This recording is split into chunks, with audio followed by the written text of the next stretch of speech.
else then? I've grown up with him being in my life, him and the T-Rex. I am a fan. I don't listen to them that much nowadays, but it was some of the music that I grew up with. I don't quite believe this. We never met, but I've stood 20 metres away from you. Oh God. That's funny. Anyway, next subject.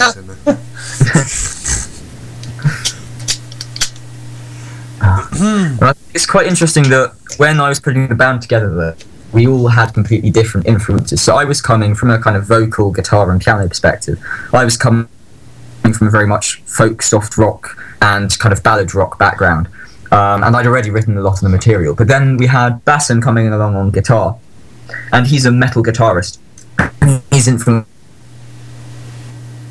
very much by bands like Metallica, System of a Down, and that added just a complete new dimension. That lifted the music again. Jack, the drummer, he's absolutely fantastic drummer. I'm so happy I met him. He's very much influenced by dirty fusion, jazz, that kind of thing. So you've got some really nice fills in there. And Harvey, the bassist, is influenced by Red Hot Chili Peppers with the kind of melodic bass stuff.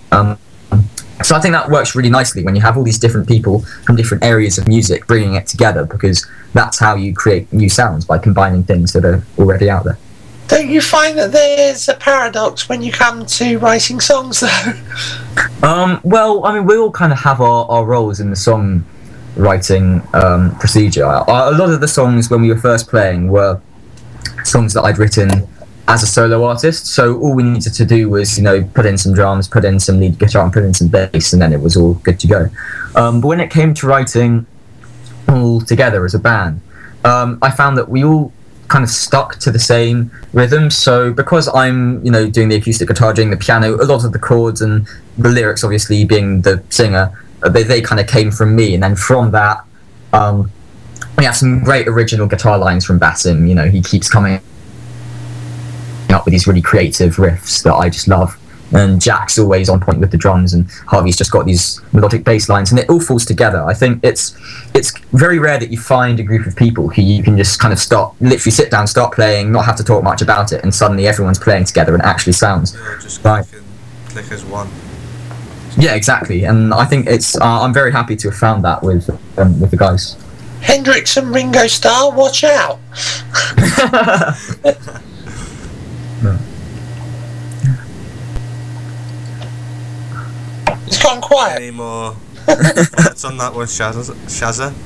Well, yeah, I mean, I think it's great that, when a band can work so well together and have such different kind of influences and interests I think and backgrounds, because that allows you to access more areas of fans and just of music in general. But it leaves many doors much wider open, and I think a lot of bands get dragged down to the same kind of genre, and by having people from different influences, sometimes we'll start writing from a bass line, or we'll start writing from a drum group, or we'll start writing from guitar, and that'll all take off from that kind of base level. So whoever starts off writing it, it'll kind of develop towards their genre, but it still has the band sound. So I think it's very important not to stay anchored on that one band sound. Be diverse, because you'll find different people who like different stuff, and then you can access more people by doing that. Yeah, thinking status quo here. 12 kind of thing. beats at the bar, same rhythm every tune. Now, you do get some great music out there. I do like my progressive stuff, like Pink Floyd Money, which is I think it's in 7/8, and that's a great song. My neighbour plays it at full volume all the time. I want to shoot him. Pink Floyd are fantastic. And Pink Floyd. I want to stick his stereo where the sun doesn't shine sideways. How many performances have you actually done? I've never made any mistakes during them. Hello? Well, I have made quite a few mistakes. I mean, the important thing when you perform is just to act like nothing happens. I mean, a lot of the mistakes I've made, people won't be able to tell because you just keep smiling, keep doing your thing, and often it'll just be a second I've played the wrong chord when I go back onto the right chord. But it's all going so fast, and if you're injecting the energy, then it'll be fine. One thing that I do a lot, embarrassingly, is when I'm playing the acoustic guitar, I quite often I don't know how I manage to do it, but I'm always dropping the pick inside the inside the sound hole. So I always have to have a load of extra picks kind of on hand for live performances, just so in case that happens, I always have a few spare that I can just grab straight away. Saying that, with all the vibes more in the concert hall, the listeners or the audience don't even know that you're making these sort of mistakes. They're that busy enjoying themselves. Who was it? I'm just trying to remember. Somebody I know got a capo hooked on a microphone or something, and it was so funny. Well, sorry, never mind, forget it. you get a lot of bands doing, deliberate. Well, I wouldn't call them mistakes as such, but things on stage. You've got Keith Moon, blowing his drums up on live television and that kind of thing. And I think as long as you're going with it and acting like it's. Oh yeah, Bob Geldof on Top of the Pops. Yeah, it was so cool. It's supposed to be happening like it is, and everyone.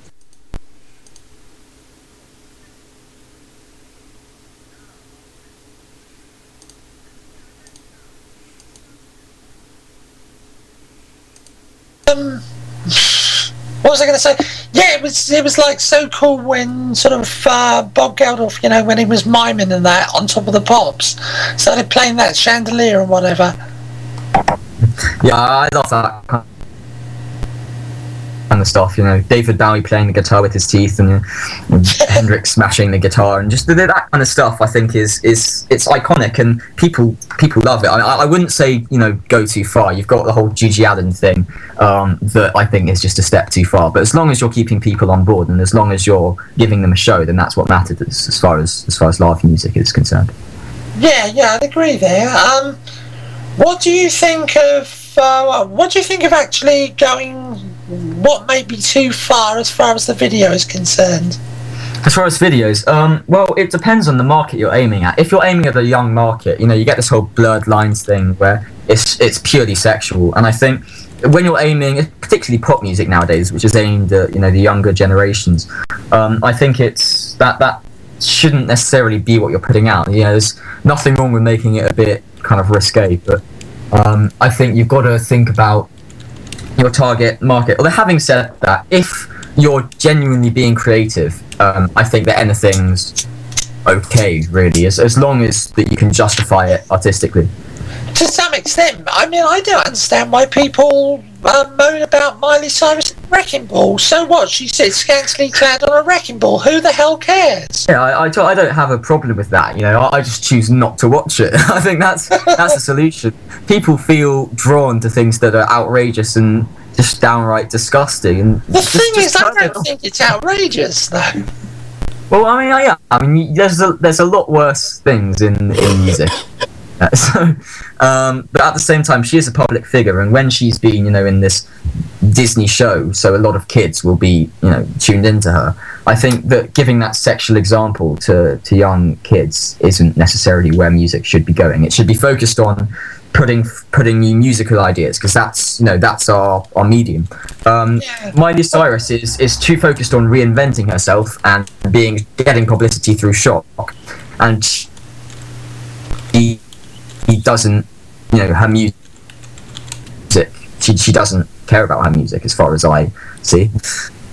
Really? I say the music always has to be put first. Yeah, I think she's put through a kind of generator where,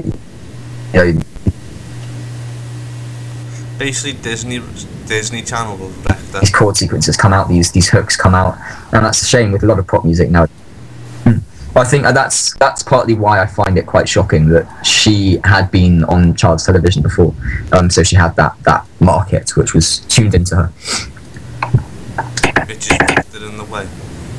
Yeah, exactly. I mean, she just did her own. The whole thing about her was that she was this, beautiful, smiley figure who kids could relate to, and she, by trying to reinvent herself, she's just shattered what made her popular in the first place. Hey, can we get away from Miley Cyrus? We're gone off on another tangent. Well, we could always go back to One Direction, I suppose. Yeah. You've actually got I'm not sure which is better. How did this happen? Who shall we victimise next? Kesha? I wouldn't know what to say on that front.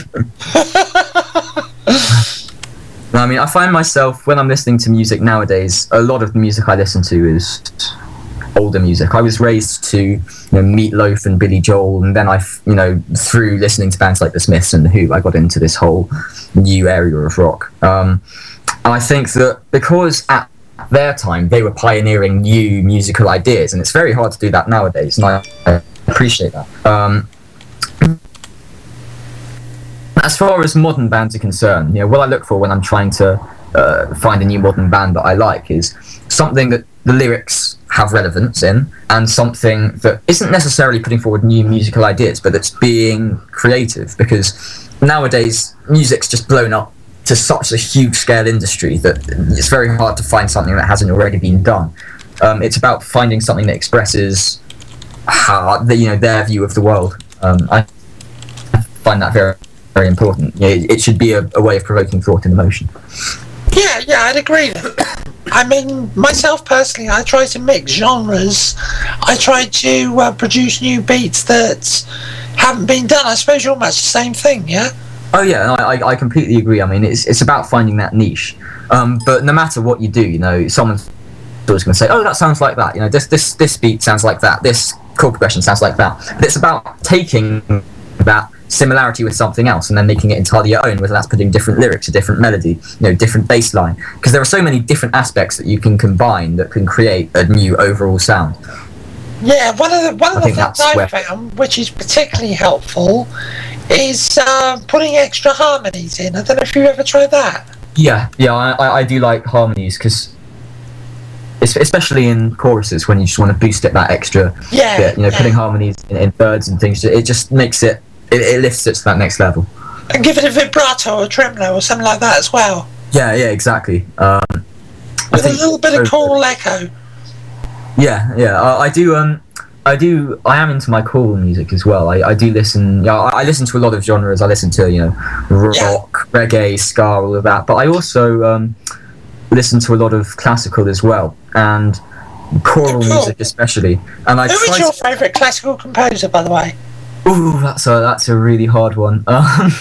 I say, in terms of innovation in music, anyone would say that it had to be Bach, but I like Chopin for piano, and I like kind of traditional motets by Bruckner as well. How about Beethoven?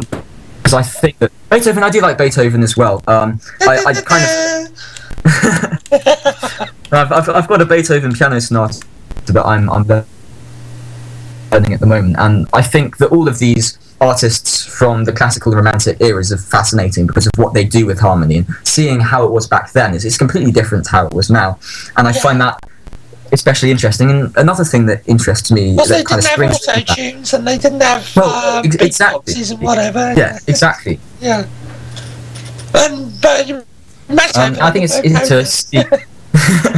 I think it's especially fascinating to see how music can influence our psychology, and that's something that stems a lot from the progression of harmony. If you look at the kind of early 20th century, when there was all this atonal music being put out there, it's fascinating to see the reception that got, because initially everyone was shocked. They'd never heard anything like this before, but nowadays if we heard something like early 20th century, we just think, oh yes, bit interesting, because it's the way we're raised and the musical environment in which we're raised that influences how we hear music. So someone from a completely different country in the world will hear my music completely different to someone who lives just down the road, because it's how you're brought up in the environment you're brought up in. And how this music, is true. I find that particularly interesting, how music corresponds to psychology, because no matter what you put out there, there's going to be someone who loves it and going to be someone who hates it. I don't know why, but Americans don't seem to like my music at all. Yeah, I'm liked in Europe, and I don't understand it. I think with America, there's a lot of focus on things beyond the music as well. I want to see, you know, doing live tours and all of this. But they also in America they're quite focused on. Well, it depends on where you go, but it seems like it's all melodic there. Whereas if you go to Europe, I mean, there's if we take Moby for an example,